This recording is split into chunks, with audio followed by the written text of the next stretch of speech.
नमस्कार मित्रांनो, ओम नमः शिवाय, श्री शिवाय नमस्तुभ्यम. आज आपण एक ज्ञानवर्धक कहाणी ऐकणार आहोत.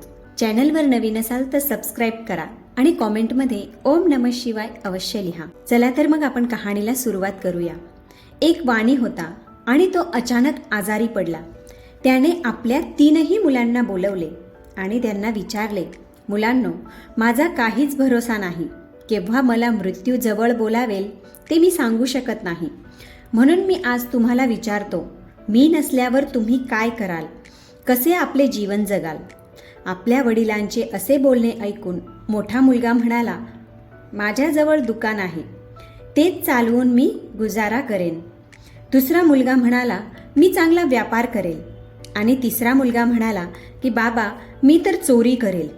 लहान मुलाचे असे बोलणे ऐकून वाणीला अतिशय आश्चर्य वाटले. तो म्हणाला, अरे, चोर बनणे एवढे काही सोपे नसते. जर तू पकडला गेलास तर मारून मारून लोक तुझं भरीत करतील. पण ते काही सोपे काम नाही. चोरी करायला सुद्धा अक्कल पाहिजे. तेव्हा मुलगा म्हणतो, बाबा, एवढी अक्कल माझ्यात नक्कीच आहे की मी चोरी करू शकेल. वाणी म्हणाला, मला विश्वास होत नाही. तेव्हा मुलाने सांगितले, जर तुम्हाला विश्वास होत नाही तर माझी परीक्षा घेऊन बघा. तर वाणीने त्याची परीक्षा घेण्याचे ठरवले. तो म्हणाला, मी तुला एक काम सांगतो. तुला दिल्लीला जायचे आहे आणि तेथून अकबर बादशाचा घोडा चोरायचा आहे, जो काही दिवसांपूर्वीच अकबर बादशाने काबूलहून मागवला आहे. मुलगा म्हणाला, बाबा, जशी तुमची इच्छा, मी हे काम तुम्हाला करूनच दाखवेल. वाणी म्हणाला, ठीक आहे, मी तुला 7 दिवसांची मुदत देतो.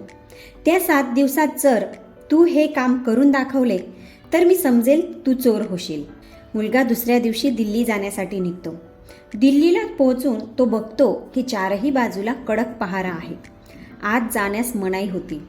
असे बघून मुलगा तिथेच थांबून विचार करू लागला. तो विचारच करत होता की तेवढ्यात तेथे एक न्हावी येतो.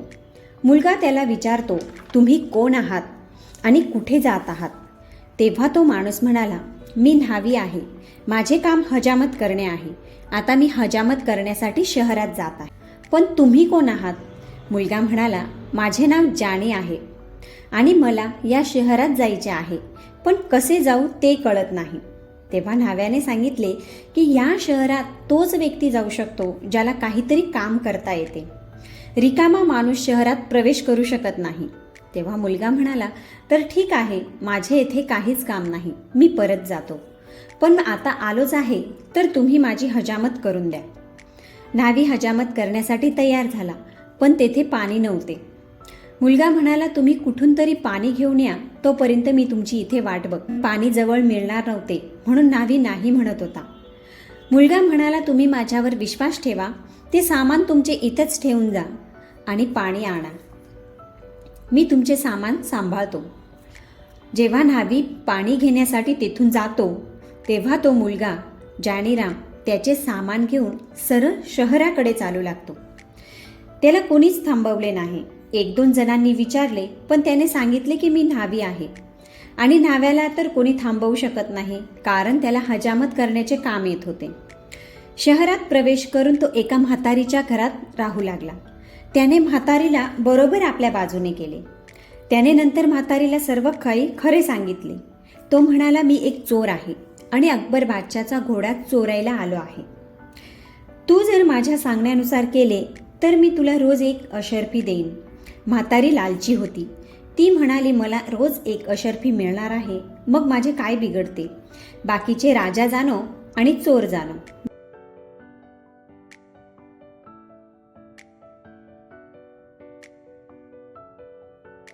मला काही चिंता नाही. आता दुसऱ्या दिवशी त्या चोराने एक पत्र लिहिले.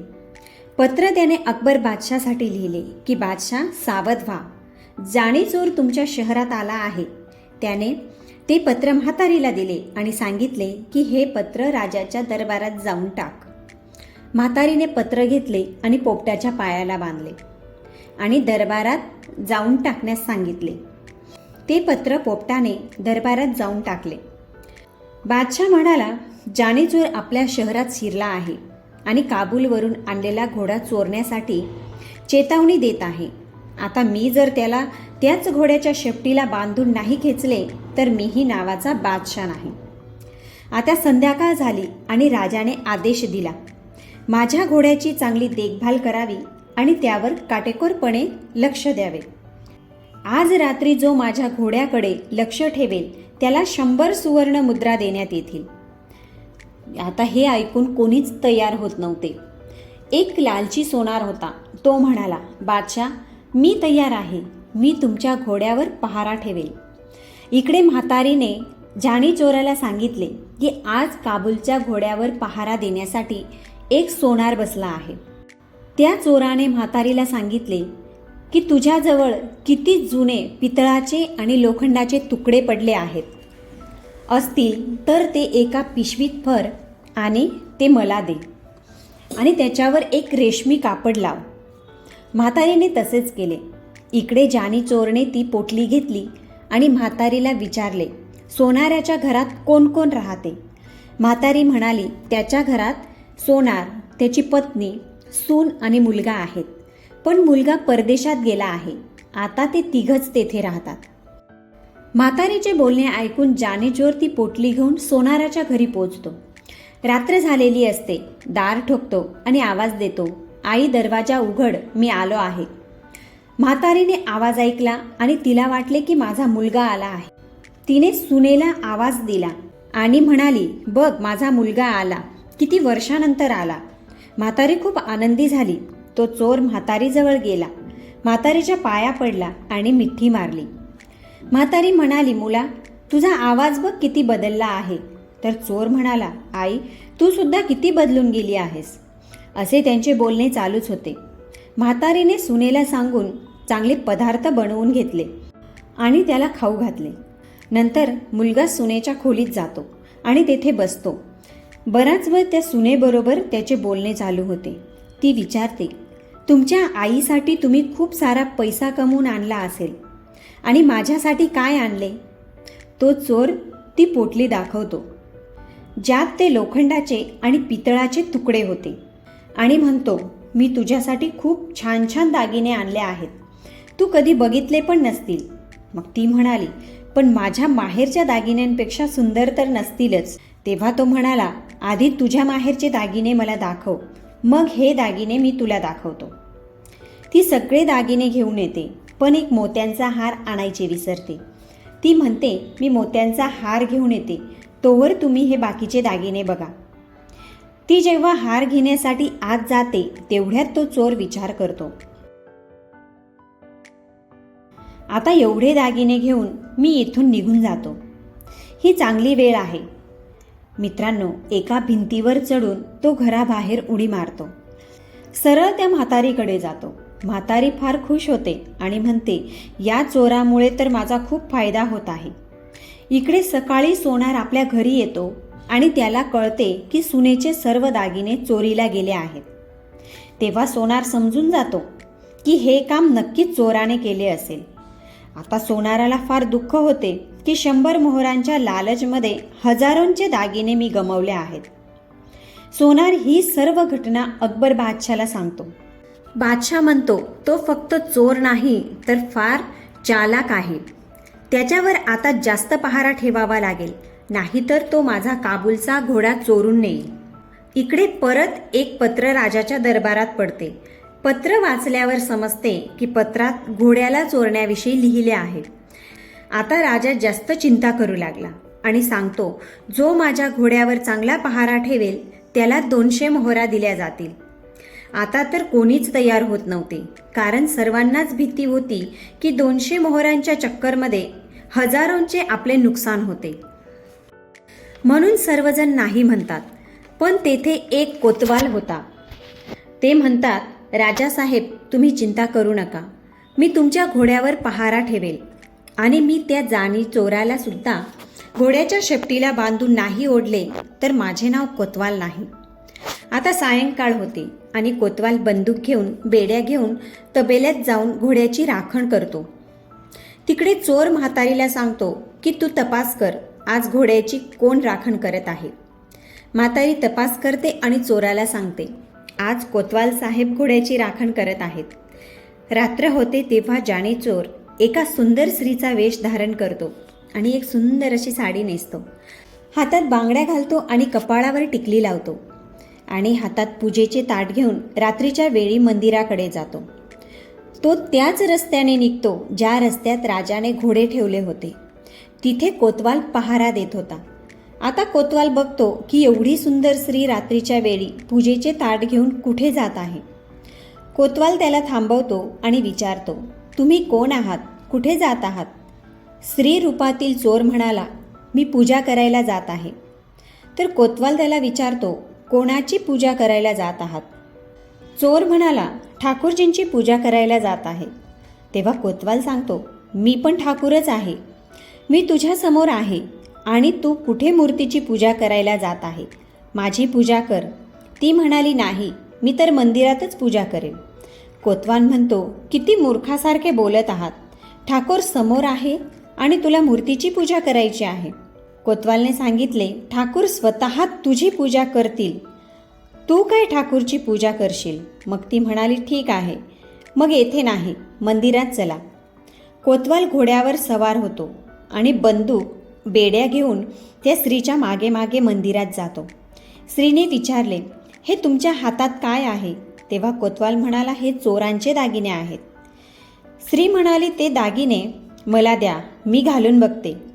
कोतवालच्या हातातून बेड्या घेऊन ती आपल्या हातात घालते. त्यावर कोतवाल म्हणतो, एवढे नाजूक हात हे बेड्या कशा घालतील? नाही, हे तुमच्यासाठी नाही, हे चोरांसाठी आहेत.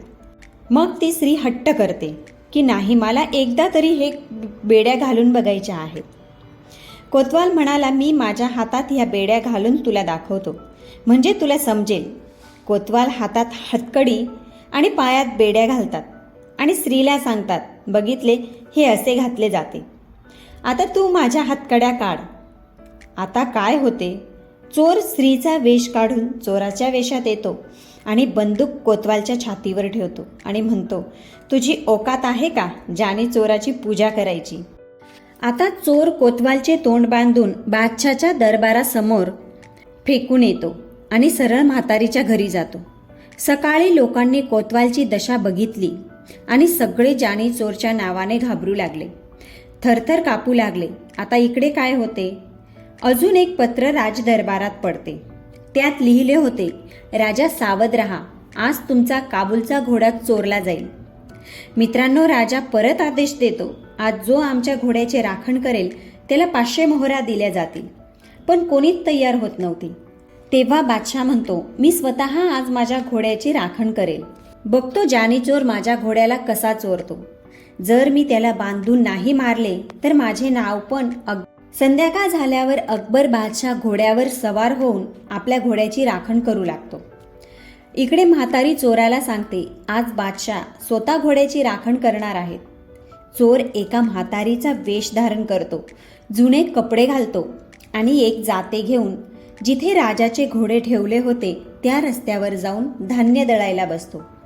दळण्याचा आवाज ऐकताच राजा बघायला जातो की एवढ्या रात्री धान्य कोण दळत आहे. बघतो तर एक म्हातारी तिथे दळत होती. राजा त्याच्याजवळ जाऊन विचारतो, एवढ्या रात्री तू येथे दळत का बसली आहे? म्हातारी म्हणाली, बादशाह, मी काय करू? दिवसा दळते तर आजूबाजूचे लोक माझ्यावर हसतात, काहीही बोलतात. मी गरीब आहे ना, म्हणूनच मी रात्री दळत बसते. आता एक शिपाई आला होता आणि धान्य देऊन गेला आणि म्हणाला, मी थोड्या वेळात येतो. म्हातारीच्या तोंडून ऐकले की शिपाई आला होता. तर राजा घोड्यावरून उतरतो आणि शिपायाचे नाव विचारतो. म्हातारी म्हणाली, त्याचे नाव जानी असे काहीतरी होते. असे ऐकून राजा समजला की तो नक्की जानी चोर असावा. राजा म्हणाला, तो जानी शिपाई नाही, चोर आहे. त्याला आता कसे पकडावे? म्हातारी म्हणाली, तो आता येईल, तो येताच तुम्ही त्याला पकडा. राजा म्हणाला, ठीक आहे, आज मी त्याला जिवंत नाही सोडणार. बादशाह म्हणाला, म्हातारी, असे कर, जे कपडे तू घातले आहेत ते मला दे. मी म्हातारीचा वेश करून जाते फिरवतो आणि तू माझे कपडे घालून घोड्यावर बस. हा आमचा काबूलचा घोडा आहे आणि तू त्याची राखण कर. आता त्यांनी कपडे बदलून घेतले. राजा म्हातारीकडे बघून जाते फिरवू लागला. आणि जाणीचोर घोड्यावर बसून बंदूक हातात घेऊन बादशाला म्हणतो, आता तुम्ही जाते फिरवत राहा आणि जाणीचोर तुमचा घोडा घेऊन जात आहे. हे ऐकून राजा अगदी अचंबित झाला. असे बोलून जाणीचोर तिथून पळून सरळ आपल्या वडिलांकडे जातो आणि काबूलचा घोडा आपल्या वडिलांसमोर उभा करतो.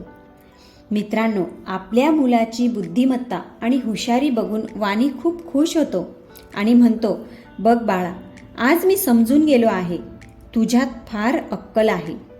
तू मोठ्यात मोठी चोरी करू शकतो आणि कधीच पकडला जाणार नाही. पण बाळा, लक्षात ठेव, चोरी कर, पण मोठ्या धन्याची, पैशादार आणि खूप सारी संपत्ती असणाऱ्या माणसांच्या घरी चोरी कर. गरिबाची चोरी कधीच करू नको. गरिबाला कधीही त्रास देऊ नको. तू जे धन चोरशील त्यातून गरिबांची मदत कर. जीवनात कधीच दुःखी होणार नाही आणि तुला काही कमीही पडणार नाही. आता हा घोडा बादशाला परत देऊ नये. आता तो मुलगा घोडा परत करायला राजाच्या दरबारात जातो आणि घडलेली सर्व हकीकत सांगतो की मी माझ्या वडिलांसोबत शर्त लावली होती म्हणून मला घोडा चोरावा लागला. हा घ्या तुमचा काबूलचा घोडा. त्या मुलाची बुद्धिमत्ता बघून बादशाह फार खुश होतो. आता तो मुलगा परत घरी येतो. मित्रांनो, ही होती एका चतुर चोराची कहाणी. यावरून आपल्याला शिकवण मिळते की मनुष्य विचार करेल तर काय नाही करू शकत. मनुष्यासाठी काहीच अशक्य नाही. मनुष्य आपली बुद्धी वापरून ती कामे करू शकतो जे कोणताच प्राणी करू शकत नाही. जर आपल्यामध्ये विवेक आहे आणि हुशार बुद्धी आहे तर आपण कठीणातील कठीण काम करू शकतो. आपल्या ज्ञानाच्या जोरावर माणूस काहीही करू शकतो. मित्रांनो, कहाणी आवडली असेल तर कॉमेंटमध्ये ओम नमः शिवाय अवश्य लिहा.